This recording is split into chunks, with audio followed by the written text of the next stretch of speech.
When Triumph was going through the pandemic, we lost 40% of our sales volume overnight, and we had a big drop in our share price. And so it was an abyss. You know, the aerospace business didn't know where the bottom was. And so it was a critical time in the business to come together around three mandates. One was to keep each other safe, the other to keep our company safe, and the third is to partner with customers to get through it. And that really helped as a sort of North Star to work through a difficult time. And what we learned during that time is that management couldn't be everywhere. In fact, many of us couldn't travel to see what was happening at the sites and to help them get through it. And so people locally and heroically worked through the pandemic. And for me, it was really a moment where I realized there's a new model of engagement with the workforce where we can rely on them to act autonomously and locally to improve the business, to keep it running.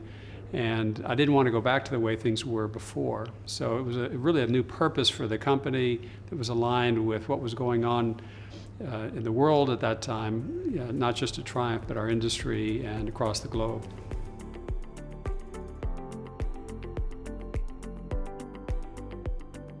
At Triumph, our vision is to ensure the safety and prosperity of the world, and our mission is to partner with our customers over their biggest challenges for the benefit of all stakeholders, including investors. And at the time when our market cap dropped tremendously during the pandemic, there was a lot of outreach to investors to explain what the consequences were for our company and how we would work through it.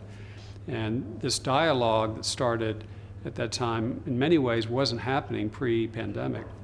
And then the tools were there through things like Zoom and Teams to have conversations with an urgency and I think a familiarity that didn't exist before, which was one of the many silver linings of the pandemic.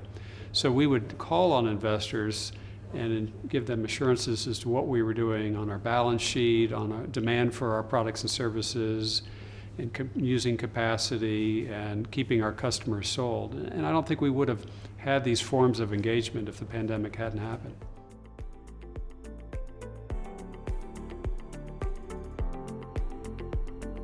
There's an active debate right now as to whether ESG is aligned with shareholder value. And there's some old school views that say it doesn't enhance it, may even detract from it. And I have a different view, which is that employees increasingly demand it. They demand the company to have a responsible position in terms of the environment and support certain social causes, and of course practice good governance. And so, my view is let's do both. Let's figure out a way to align with ESG objectives with shareholder objectives. And it may be saving money on cost of compliance or avoiding things for environmental cleanup. It may be retention of employees by showing we care about social causes, and just good governance and avoiding any issues with oversight. So for me, it's not a choice, but something that we can do it's mutually enhancing.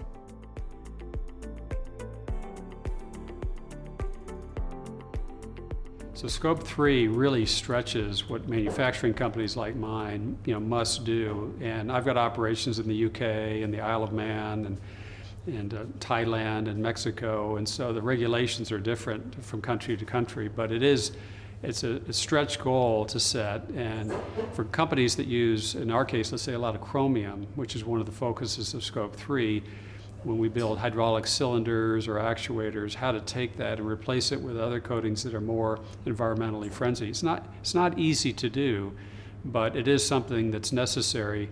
I look back on my life and my career and practices that we used to do at the very beginning in the 80s, and we just shudder to think what we used to do and how it's been important to let government lead the way in setting targets and industry find ways to get there. I don't think it's a bad thing. I think it's been a necessary thing because we're all learning as we go ways to practice our business in a more safe and environmentally friendly way.